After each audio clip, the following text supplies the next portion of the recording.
Hello everyone and welcome into Coach Craig Sports. This is the UFL DFS video for week number 7. If you're joining me for the very first time, first of all, welcome in. Second of all, this is how today's video will be structured. We're going through my UFL DFS sheet for week number 7, talking through kind of each player, whether or not I would consider them a GPP play, a cash game play, a dart throw or pay down option, and then kind of whether or not I'll be overweight or underweight to the field on them overall. Obviously, we do have the depth charts for about half the teams and kind of the inactives. Some of that news for the other 4 teams will be coming out later tonight. So if there's any major changes from that perspective, we'll leave it down in the comments, as well as this sheet over on the Patreon page, which is patreon.com/CoachCraigSports. So definitely be sure to check that out if that is something that you're interested in just in general. Also get access to some MLB DFS notes over there as well. But without further ado, we'll get started off with the Birmingham Stallions. So at quarterback, it seems like Adrian Martinez is just kind of the guy now at this point in time. He's all the way up to $10,800. Do consider him a GPP play. He does have that really good rushing upside just in general. Going against the Battlehawks this week, Battlehawks defense probably not as good as some people would have expected headed into the season. This is kind of what I expected out of them just in general, with replacing a lot of bodies overall. But I still like Martinez this week. Probably be ultimately in line with the field on him this week overall. At running back, you got CJ Marable and Ricky Person Jr. $8,800. Kind of GPP options if you want to go there. I'm not too particularly chasing either one of these guys this week, but it seems like Ricky Person would be the guy to go after more likely than not. But probably in line with the field, slightly less than the field just in terms of ownership though. And then at wide receiver, this room's looking a little bit more clear at this point in time. So we got Deion Kane, $7,500, Marlon Williams, $6,100, and Kevin Austin Jr. at $4,800. Those would be the 3 guys I'm looking at this week overall. Amari Rodgers is going to be inactive this week. He's dealing with an injury. So Marlon Williams would probably be the easiest guy for me to get to at this point in time. $6,100 GPP option will be overweight to the field on him. Kevin Austin Jr. coming off that big week. Looks like a pay down option at this point in time. And if you want to buy the bounce back on Deion Kane, $7,500, definitely could do that as well. Probably be a little bit overweight to the field on him this week overall. And then at tight end, we got Jay Sternberg at $6,300. Potential GPP option there, mainly going to come down to whether or not he scores a touchdown once again this week.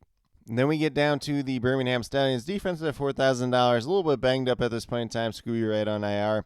Hasn't really made too much of an impact overall in terms of his absence. But going against the Battlehawks, not the most favorable matchup this week, so they're just going to be a defense that I'm not really playing. Moving down to Houston Roughnecks, if you really want to play Reed Sinnett at quarterback, you could at $8,200. Kind of a potential paydown option there, but not really getting there myself personally. The upside just hasn't been there as of late. In terms of running back, I am going to throw a GPP tag on Mark Thompson here as well. I don't know why I didn't have that earlier, but $8,200. Kind of split in the backfield at this point in time, him and TJ Pledger. But I still do very much like the upside that Mark Thompson could present on a week-to-week basis. So probably get a little bit overweight to the field on him once again this week. In terms of the wide receivers, we're looking at Chike Kism and Justin Hall mainly as the GPP options. Probably in line with the field on them, maybe slightly overweight to Kism once again. And then Cyril Grayson, potential paydown option at $4,100. Kind of a note for them as they did cut Isaiah Heaney, who barely played for them this week. They did sign Brian Hightower, who is the bigger body wide receiver. Kind of fits their prototype of the guys they like for the most part. Those Emmanuel Butler, Chike Kism, Anthony Chief William types, where they're a little bit bigger body guys just in general. We'll see whether or not he makes an impact down the line, but would expect him to be inactive this week. And tight end, not really interested in either guy. Get down to the Roughnecks defense. I'm not in love with this defense, but $3,400 pay down option if you want to get there against the Brahmas. Brahmas offense has not been quite as good as of late, so there is some opportunities to be had there. Then we move down to the Memphis Showboats. Troy Williams has listed as the starter this week at $8,600. If you think he's the starter and he plays the whole game, definitely worth a GPP shot there. Probably be overweight to the field on him in that situation. Does offer a little bit of rushing upside as well. This team just really hasn't done too much this season overall. Kind of underperformed their expectations in a pretty big way. Darius Victor's all the way down to $6,900. There is not a running back that has as much of a hold on the backfield in the UFL as Darius Victor, so if it's going to be a good week for him, it's going to be a really good week. So I definitely do like an overweight to the field on him in GPP. It quite hasn't been there a lot of times this season, but I think it's a very, very good leverage spot just in general. And then we move down to their wide receivers. It's pretty much the same 3 guys: Vinny Papali, David Davis, Jonathan Adams. So David Davis, Jonathan Adams be GPP guys for me. Probably overweight to the field on David Davis, in line with the field, or slightly overweight to the field on Jonathan Adams Jr. And then Saints are out at $5,800. Definitely in play. I like his upside overall, and $5,800 is not a bad price tag whatsoever, so I will be overweight to the field on him. Showboats defense all the way up to $4,200. Really don't understand that one. It's a decent matchup versus the Renegades, so if you really want to play them, you could. I'm just not in love with this defense. I don't think they offer that much upside just in general, and at that heavier price tag as well. Get down to the Michigan Panthers. So Danny Etling at quarterback, once again, $9,300. I think at some point he's going to lose his job here, but Bryce Perkins wasn't active the last couple of weeks. We'll see whether or not he's active this week or not. If he's active, probably not getting on the Etling train once again, but Etling does offer some rushing upside. You know, the two running backs, Wes Hills, Matthew Colburn, both kind of splitting time at this point in time. And, you know, both are very viable GPP options. I still probably lean a little bit more on the Matthew Colburn side myself personally, but if you're looking for the touchdowns, Wes Hills will be your guy. So kind of pick your poison there, probably be in line with the field on both of them this week. And then in terms of wide receivers, really just kind of turned into Marcus Sims and Silas Mariner in the most recent week. So $7,600, $5,600 GPP options for both of them. You know, if you want to get a little Trey Quinn action in there, once again, you can definitely do that as well. And then Cole Hikutini, the tight end, been a little bit more involved in recent weeks. So $3,300 potential GPP paydown option if you want to get there once again. And then the Panthers defense GPP option going against the Defenders, $4,000. Probably going to be a decent amount overweight to them this week. I like the Panthers defense in general, although we did get news that Frank Ginda is going on IR, so that's going to be a big blow for them overall. And then we're going to get down to the Arlington Renegades. You know, if you really, really want to play with Luis Perez, you could. I'm not really getting there myself personally this week. In terms of running backs, Day Hunter did go on IR this week. Devin Darrington did sign this weekend. He will apparently be active for this game overall. So we'll have Davion Smith, Letty Brown, and Devin Darrington all active at running back this week. You know, I think Davion Smith's been a little bit banged up in practice. Letty Brown missed last week. So we'll see what this running back room ultimately shakes out to. Darrington was with the team early on in the season. He did not make the final round of cuts. So he is familiar with this offense at the very least. And then in terms of the wide receivers, mainly just interested in Javonte Payton and Tyler Vaughns, both, once again, GPP options. Vaughns would be my favorite, although his price tag has gone up quite a bit in recent weeks. And we did get news that Lawan Whittingham and Isaiah Winstead both inactive for week number 7, so we could see a little bit more of like a Juwan Meningo. Caleb Van Den Esch hasn't done anything in weeks, barely played at all this season, so we'll see if he gets more involved or not. And then in terms of the tight end, Sal Canal, $5,900 GPP option if you want to go there. He's been getting the targets as of late. And then maybe some of these other guys will work in a little bit more at tight end, especially with those wide receivers being inactive. But not anybody that I really want to go out of my way to play for DFS purposes.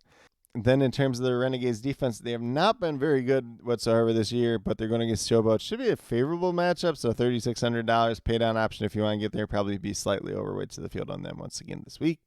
And then we move down to defenders. You know, if you want to play Jordan Ta'amu, you can at $9,000. I'm not personally going out of my way to do it, but we'd like to see a little bit more rushing out of him. Hasn't really been doing that quite as much as of late, so that really hinders his upside. Not really too interested in this running back room, kind of moving back and forth around week to week. You know, if you really want to take a shot on Harris or Higgins, you could probably do it. And then in terms of the wide receiver room, if Ty Scott's going to play as many snaps as he did last week, he's going to be a very interesting paydown option just in general.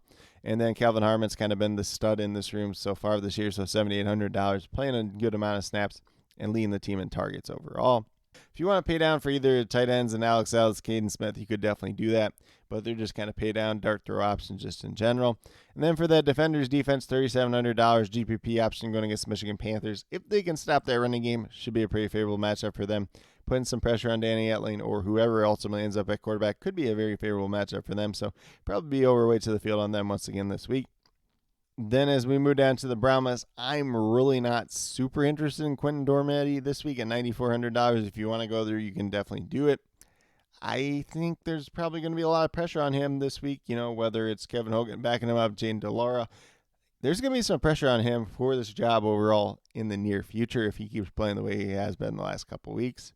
John Lovett at running back, another guy that's got a really solid running back role as of late. Anthony McFarland's still a little bit banged up with that shoulder injury.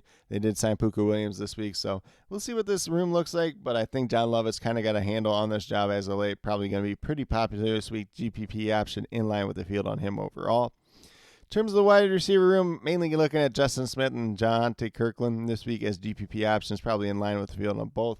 You know, if you want to take that dart throw on Marquez Stevenson, you can definitely do it. Hasn't quite done too much as of late, though.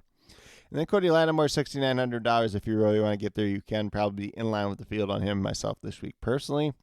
And then in terms of the Brahmas defense, $4,400 GPP option going against Houston Roughnecks. Very, very favorable matchup. A decent defense going against a not-so-great offense. If they can stop the run, should be a pretty good week for them overall once again. So GPP option, probably one of my favorite defenses overall this week. So I will be overweight to the field on them once again. Then last but not least, we get down to the St. Louis Battlehawks. AJ McCarron, $11,000.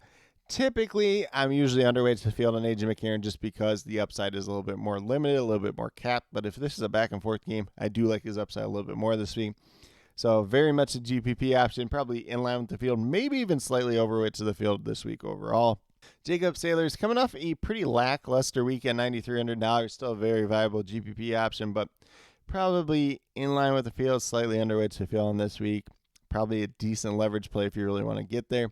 Then in terms of the wide receivers, going to get a little bit interesting. So Hakeem Butler feels like the safest one, $10,200. Everybody else is in their mom is probably going to think the same thing, though. So probably in line with the field on him this week. You know, if you want to take some shots on like a Marcel Aitman, a Ja'Cory Pearson, a Darius Shepard, you can definitely do that. Steven Mitchell Jr. had the big week last week, so potential pay down option at $4,000.